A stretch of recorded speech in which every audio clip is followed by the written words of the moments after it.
Glenn was an unbelievable coach. He was way ahead of the curve coming from sort of Monaco, and he could have been anything. He was another Wenger. The way he thought about things, the way he thought about the game. But then he moved to Spurs.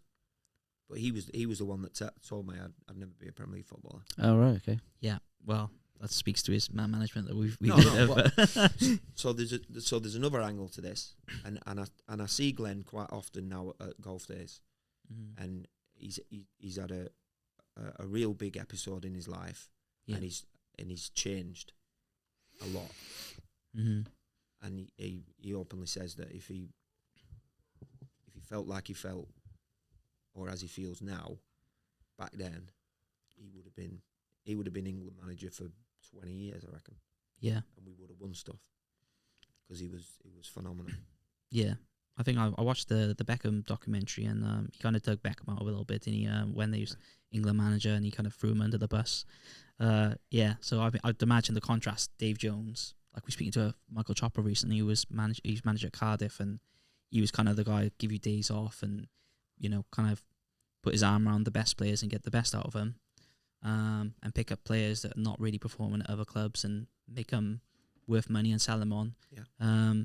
So it seems like there's a massive contrast there in maybe management style. But you also had Gordon Strachan as well. When he said I'm selling you to, he said, I'm selling you to Palace as well.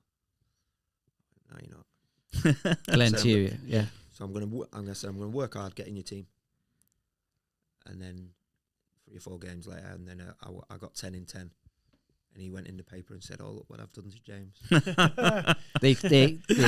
they turn it into like, oh, I was trying to murder him. Like a reverse, yeah. Do you think he was genuine? No, I was gonna say, no, it wasn't. It's too easy to say. It was deadly serious. In fairness, he probably started a spark. Right. But I was on that path anyway, but he might have just gone, right, I might have just gone. And like you said, with the motivation of when you get told you can't do something or you're not doing something. Yeah. Not in a petulant way, but in a, all right, and I'll show you. Yeah. And that's exactly what I had him in mind. I think because he didn't know me as a person. Kevin Blackwell tried claiming that one as well with Paddy Kenny, wasn't it? He did. Put him on the transfer list and then put him back in. He's like, oh, see, I did that to motivate you. Clean sheets after clean sheet, yeah. Yeah.